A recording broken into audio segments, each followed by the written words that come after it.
టాలీవుడ్లో నయా ట్రెండ్కి శ్రీకారం చుట్టిన వివాదాల డైరెక్టర్ రామ్ గోపాల్ వర్మ ప్రస్తుతం లక్ష్మీ ఎన్టీఆర్ చిత్ర షూటింగ్లో బిజీగా ఉన్నాడు.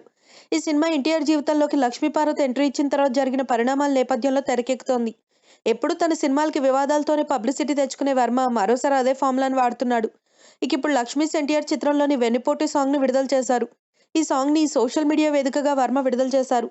ఈ సాంగ్ని చూసిన చంద్రబాబు అభిమానులు ఆగ్రహంతో రగిలిపోతున్నారు.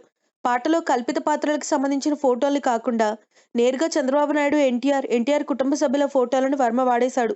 సౌండ్ ట్రాక్ మీద ఎన్టీఆర్తో చంద్రబాబు కలిసిన ఒరిజినల్ ఫోటోలను వాడాడు వర్మ. పాటలో చంద్రబాబు గోతికాడ్ నక్క, నమ్మక ద్రోహి, కలియుగ శకిని అంటూ అభివర్ణించారు. పాట మొత్తం మీద చంద్రబాబుని విలంగా చూపించారు. ఇలా చేయడంపై టీడీపీ శ్రేణులు ఆగ్రహం వ్యక్తం చేస్తున్నారు.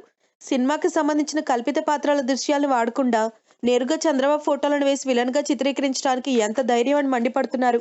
వెంటనే పాటను తొలగించాలని, లేని పక్షంలో వర్మపై కోర్టుకు వెళ్తామని టీడీపీ నేతలు హెచ్చరిస్తున్నారు.